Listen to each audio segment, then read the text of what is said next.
তো আমি বলেছিলাম আউফ ইবনে মালিক কয়টা বিষয়ের প্রস্তাব নিয়ে গেছিলেন? দুইটা। আউফ ইবনে মালিক বলেন, ইয়া রাসূলুল্লাহ, ইয়া হাবিবাল্লাহ, বেঈমান কাফেররা আমার সন্তানকে গুম করে ফেলেছে। নবী গো, আমার সন্তানকে আমি কিভাবে পাবো? দুই নম্বর হলো, ইয়া রাসূলুল্লাহ, ইয়া হাবিবাল্লাহ, আমি একজন অভাবী, আমি যতই কাজ করি আমার ঘরে অভাব যায় না। আল্লাহ রাসূল সাল্লাল্লাহু আলাইহি ওয়াসাল্লাম বলেন, হে আউফ ইবনে মালিক, আমি বিশ্ব নবী তোমাকে তিনটা নসিহত দিব। এই তিনটা নসিহত যদি তুমি পালন করিতে পারো, আমি বিশ্ব নবী তোমাকে কথা দিলাম, আল্লাহ খুব দ্রুত তোমার সন্তানকে তোমার কুলে ফিরাইয়া দিবে। সুবহানাল্লাহ। শুধু তা নয়, সন্তান ফিরাইয়া দিবি, আল্লাহ তাআলা তোমাকে অভাব মুক্ত জিন্দেগি দান করবে। আউফ ইবনে মালিক বলেন, নবী গো, কি এমন নসিহত? আমি পুরাপুরি ভাবে মানার চেষ্টা করব। আল্লাহর রাসূল বলেন, ও সাহাবী, এক নাম্বার নসিহত হলো ইত্তাকুল্লাহ, তুমি সব সময় এক আল্লাহকে ভয় করিবে। বলেন তো, এক আল্লাহর ভয় আমাদের দিলের ভিতরে থাকার প্রয়োজন আছে না নাই? কেমন ভয়? সাহাবায়ে কেরাম রাদিয়াল্লাহু তাআলা আনহুম আল্লাহ তাআলা কেমন ভয় করেছে, যে কারণে আল্লাহ তাআলা বলে দিলেন, রাদিয়াল্লাহু আনহুম ওয়া রাদওয়ান। আমি সাহাবায়ে কেরামের ঈমান আমলের উপর আমি আল্লাহ তাআলা এত সন্তুষ্ট হয়ে গেলাম এবং তারাও আমার নিয়ামতের উপর সন্তুষ্ট হয়ে গেল। কেমন ভয় আমাদের ভিতরে থাকার প্রয়োজন? খলিফাতুল মুসলিমিন হযরত ওমর রাদিয়াল্লাহু তাআলা নূর জামানায় হযরত ওমর গভর্নর, অর্ধেক পৃথিবীর শাসক। তিনি মনে মনে ভাবেন, আমার রাষ্ট্রের ভিতরে যারা আছে সাধারণ মানুষ, যাদের ভিতরে কোরআন হাদিসের জ্ঞান আছে, তারা তো কোরআন হাদিস পড়ে পড়ে আল্লাহর ভয়ের কথাগুলা শুনতে পারবে, কিন্তু সাধারণ মানুষ যারা আছে তারা আল্লাহ তাআলাকে কি পরিমাণ ভয় করে একটু পরীক্ষা করা নেওয়ার প্রয়োজন। হযরত ওমর রাদিয়াল্লাহু দূর থেকে বহু দূরে একটা জঙ্গলার পাশ দিয়ে হাঁটতেছেন। এমন সময় তাকাইয়া দেখেন, একটা জঙ্গলার দুইটা পাহাড়ের মাঝখানে একটা রাখাল কিছু বকরি চড়াইতে আছে। আল্লাহর নবীর সাহাবী হযরত ওমর ডাক দিয়ে বলেন, রে রাখাল, আমি একজন পথিক, আমি একজন মুসাফির, আমার সাথে কিছু খাবার ছিল, সব শেষ হয়ে গেছে। তোমার দেখিতেছি অনেকগুলা বকরি আছে, তুমি যদি আমাকে একটা বকরির দুধ দহন করাও, আমি মেহমান খুশি হয়ে তোমার জন্য দোয়া করিব। আল্লাহ তাআলার কাছে মেহমানের মেহমানদারি করার সওয়াব অনেক বেশি। রাখাল ডাক দিয়ে বলে, পথিক ভাইরা, পথিক ভাই শুনেন, হে আল্লাহর বান্দা শুনেন, আপনার মতন একজন মেহমানের মেহমানদারি যদি আমি করতে পারতাম, কতই না আনন্দিত হতে পারতাম। আপনি যে এতগুলা বকরি দেখিতেছেন, এই বকরিগুলা আমার নয়, যদি আমার হতো তাহলে অবশ্যই আমি মেহমানদারি করাইতাম। হযরত ওমর বলেন, তোমার বকরি নয়, তুমি যদি শত শত বকরির পাল থেকে যদি একটা বকরির দুধ দহন করে আমাকে খাওয়াও, তোমার মালিক কোনো কিছু বলবে না। কয়, মালিক কোনো কিছু বলবে না ঠিকই, কিন্তু মালিকের অনুমতি আমার কাছে নাই। মালিকের অনুমতি নাই যে কোনো পথিককে, কোনো মুসাফিরকে দুধ পান করানোর জন্য। তো আমাদের দেশে দেখবেন, সরাসরি যখন কাজ হয় না, কিছু আপনার টেবিলের নিচ দিয়ে দিলে অটোমেটিক কাজ হয়ে যায়। হযরত ওমর রাদিয়াল্লাহু তাআলা আনহু পরীক্ষা করার জন্য বললেন, তাহলে ঠিক আছে, শোনো, তোমাকে আমি কিছু টাকা দিয়ে দেই, এতে তুমি টাকার মালিক হয়ে যাবে, আর আমি বকরির মালিক হয়ে যাব। আমি আমার বকরির দুধ দহন করে আমি নিজেই পান করিব, তাহলে আর কোনো সমস্যা হবে না। কয়, তাহলে আমার মালিককে কি বলবো? কয়, মালিককে গিয়ে বলবি বনের বাঘ এসে, জঙ্গলার বাঘ এসে একটা বকরি খেয়ে ফেলছে, মালিক এই কথা বিশ্বাস করবে? লোকটা এমনি করে বড় বড় চক্ষু করে চেহারাটা লাল হয়ে গেল। হে পথিক, দেখতে তো অনেক উঁচামোটা মনে হয়, বিচক্ষণ বুদ্ধিমান, কিন্তু তোমার মতন ব্যাকল আমি এই পৃথিবীর জমিনে কখনো পাই নাই। হ্যাঁ মুসাফির, শুনে রাখো, দুনিয়ার জমিনে আমার মালিককে ধোঁকা দেওয়া সম্ভব, কিয়ামতের ময়দানে আল্লাহ তাআলা যখন আমাকে বলবেন বকরির বিষয়ে, সেই দিন আমি মহান আল্লাহকে কি জবাব দিব?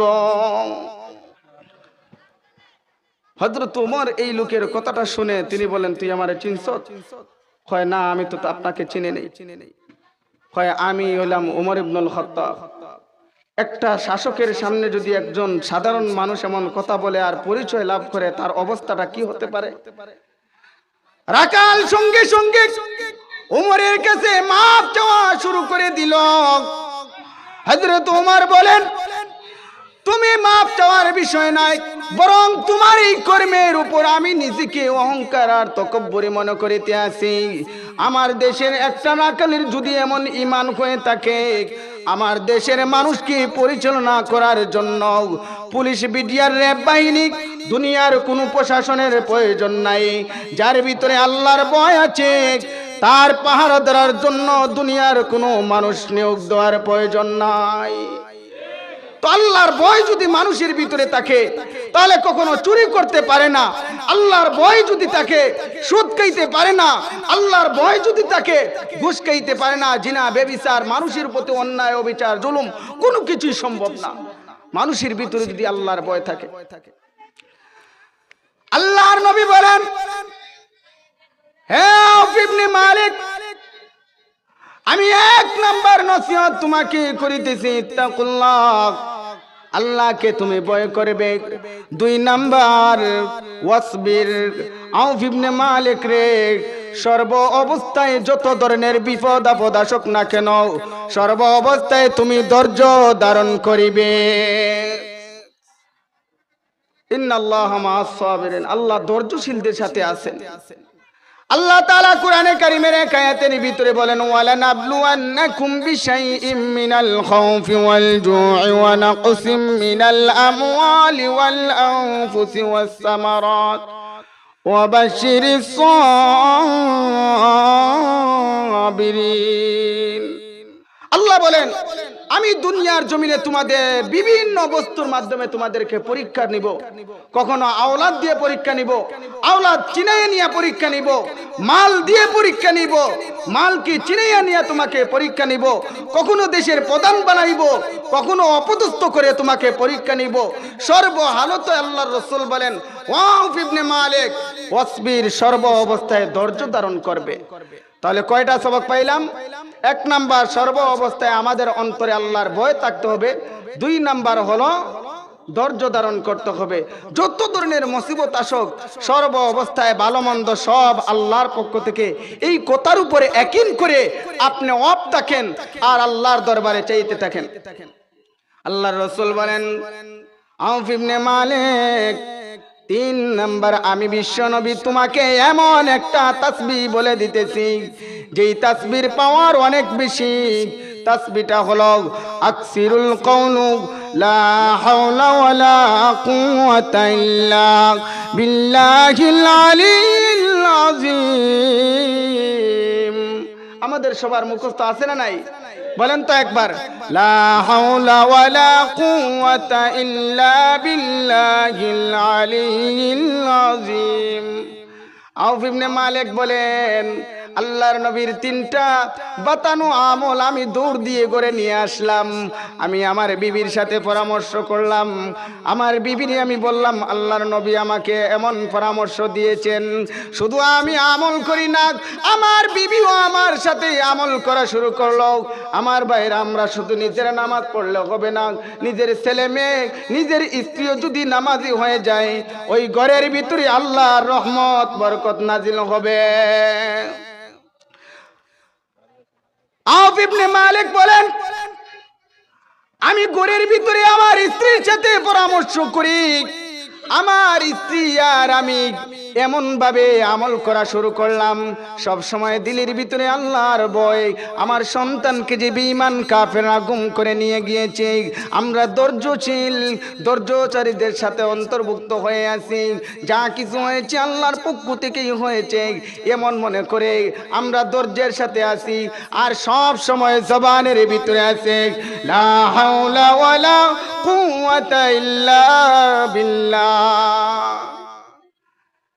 আমল করিতে আসি 3 থেকে 4 দিনের মাথায় গভীর রজনীতে আমার দরজার সামনে আসিয়া আমার সন্তান যখন আব্বা বলে ডাক দিয়েছে, বলেন তো পৃথিবীর কোনো মা বাবা আছে সন্তানের কণ্ঠ চিনে না?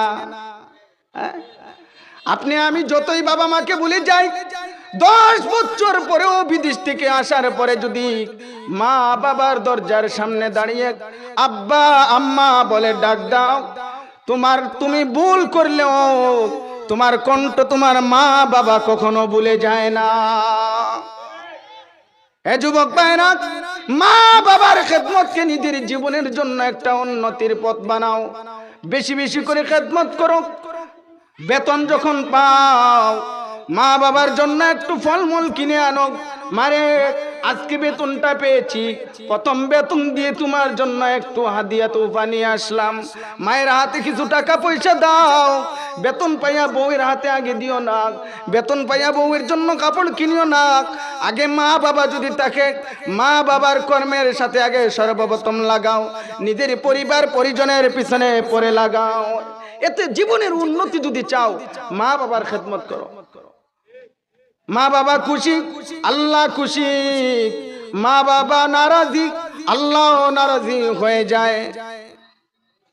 আউফ ইবনে মালিক বলেন, গভীর রজনীতে যখন আমার সন্তান এসে আব্বা বলে ডাক দেয়, আমি আমার সন্তানের কণ্ঠ চিনতে কোনো ভুল করি নাই।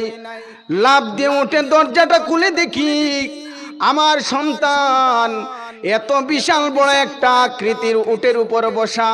পিছনের দিকে তাকাইয়া দেখি শত শত উটগুলা রয়েছে, শত গাভীগুলা রয়েছে, শত বকরিগুলা রয়েছে। আমার সন্তানকে পাওয়ার পরে বিপদ মুক্তি কেমন একটা মা বাবার কলিজা হয়, কি পরিমাণ ঠান্ডা হয়।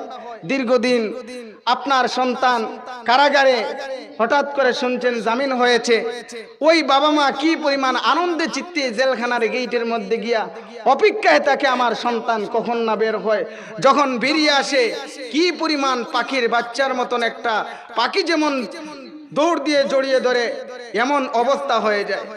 আউফ ইবনে মালিক বলেন, সব কষ্ট মুহূর্তের ভিতরেই আমি ভুলে গেলাম।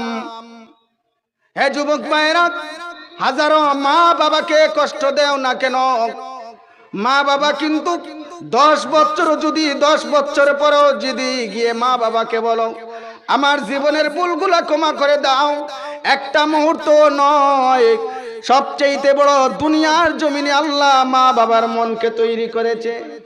দেখবেন বাবা মা মুহূর্তের মধ্যে বলে, বাবারে তোরে তো আমি পালছি, বড় করছি, তুই তো অন্যায় করবি।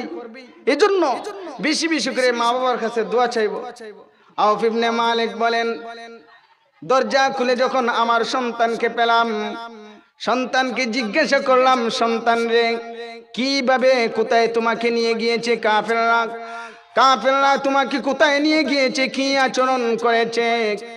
আউফ ইবনে মালিকের সন্তান সালেম বলেন, হে আমার আব্বা, বেঈমান কাফেররা আমাকে এমন ভাবে নিয়ে গিয়েছে, দুনিয়ার আলো বাতাস কোথাও দেখি না, এমন একটা ঘরের ভিতরে নিয়ে গিয়েছে, ছোট্ট কুড়ে ঘরের ভিতরে, এবং 2 জন কারারক্ষী আমার পিছনে সব সময় লাগিয়ে দিয়েছে।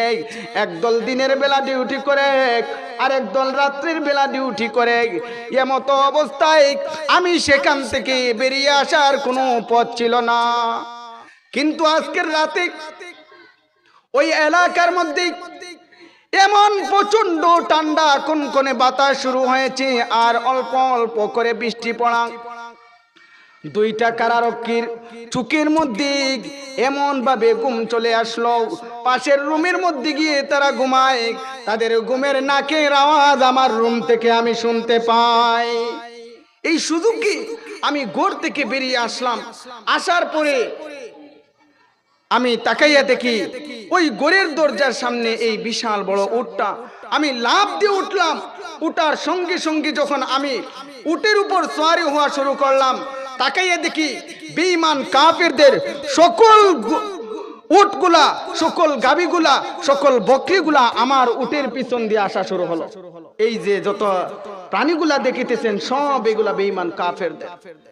আমরা যদি বিরোধী দলীয় যাওয়ার পরে যদি এমন সম্পদ আমরা পাই এমন দুশ্মনের, যে আমার সন্তানকে যারা হত্যা করছে তার সম্পদ পাওয়ার পরে আর আমরা ছাড়িয়ে দেব, আপনারা কি বলেন? কিন্তু সাহাবীরে ওই যে আল্লাহর রাসূল বলছেন ইত্তাকুল্লাহ, আল্লাহকে ভয় করো। কি পরিমাণ ভয় অন্তরের ভিতরে। আউফ ইবনে মালিক বলেন, সন্তান তোমাকে আমি পেয়েছি, আমি খুশি, আল্লাহর দরবারে শুকরিয়া আদায় করিতেছি, কিন্তু বেঈমান কাফেরদের মালগুলা তো এগুলা আমার সম্পদ নাই, তুমি আমার সম্পদ, তোমাকে আমি পেয়েছি এই জন্য খুশি হলাম। বেঈমান কাফেরদের সম্পদ গুলা তো আমার জন্য খাওয়া হালাল হবে না। কি পরিমাণ ভয়। আউফ ইবনে মালিক বলেন, আমি দৌড় দিয়ে বিশ্ব নবীর দরবারে গেলাম। আল্লাহর নবীকে গিয়ে বললাম, ইয়া রাসূলুল্লাহ, ইয়া হাবিবাল্লাহ, আল্লাহর নবী গো, আমার সন্তান ফিরে এসেছে, কিন্তু বেঈমান কাফেরদের সকল সম্পদগুলা, সকল গরু ছাগল উট ভেড়া বকরিগুলা আমার সন্তানের সঙ্গে সঙ্গে চলে এসেছে, এখন কি করিব? আল্লাহর রাসূল অপেক্ষায় ছিলেন, ওয়াহির অপেক্ষায়। ইতিমধ্যেই আল্লাহ তাআলা তেলাওয়াতকৃত আয়াতে কালিমা নাযিল করে দিলেন, ওয়া মান ইয়াত্তাকিল্লাহা ইয়াজআল লাহু মাখরাজা ওয়া ইয়ারযুকুহু মিন হাইসু লা ইয়াহতাসিব। হ্যাঁ পৃথিবীর মানুষেরা, আল্লাহর ভয় যদি অন্তরে তোমরা ঢুকাইতে পারো, আল্লাহর ভয় যদি অন্তরে জায়গা দিতে পারো, আমি আল্লাহ তাআলা তোমাদেরকে এমন জায়গা থেকে মুক্তি দান করব, রেহাই দান করব, নিশ্চিতি দান করব, এমন জায়গা থেকে তোমাদের জন্য রিজিকের ব্যবস্থা করে দিব। বান্দারে, কোনোদিন তুমি কল্পনাও করিতে পারো নাই। কোরআনের আয়াত নাজিল হওয়ার সঙ্গে সঙ্গে আল্লাহর রাসূল বলেন, ও আউফ ইবনে মালিক, আল্লাহ এই কোরআনের আয়াতের মাধ্যমে তোমার সন্তানের মালিকও যেমন তুমি পেয়েছো, এই সম্পত্তিগুলোর মালিকও আল্লাহ তোমার জন্য হালাল করে দিয়েছে। সুবহানাল্লাহ। বলেন তো আউফ ইবনে মালিক 100 উটের যদি মালিক হয়, 400 গরুর মালিক হয়, 4000 বকরির মালিক হলে আর সম্পত্তি লাগবে? হ্যাঁ,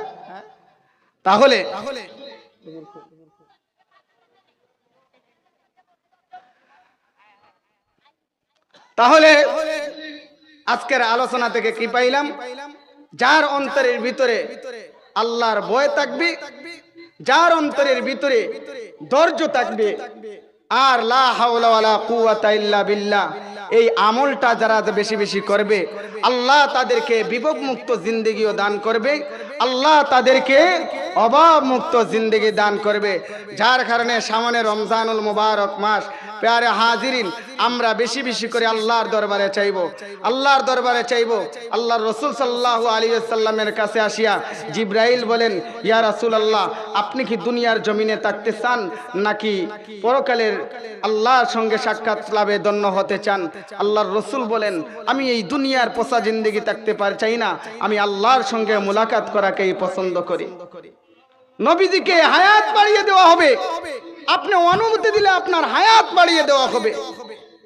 এক হাদিসের ভিতরে আছে, আল্লাহর রাসূল সাল্লাল্লাহু আলাইহি ওয়াসাল্লাম সাহাবায়ে কেরামকে বলেন, ও আমার সাহাবায়ে কেরাম, বলে তো তোমরা কে কতটুকু সময় দুনিয়ার জমিনে বাঁচার আশঙ্কা করো? এক সাহাবী দাঁড়িয়ে বলেন, ইয়া রাসূলুল্লাহ, এখন আসরের নামাজ পড়েছি, বাড়িতে যেতে পারবো কিনা সন্দেহ। আরেকজন বলে মাগরিবের নামাজ পড়তে পারবো কিনা সন্দেহ। আরেকজন বলে আগামীকাল আসরের নামাজ। এইভাবে এক একজনে এক এক মত প্রকাশ করতেছে।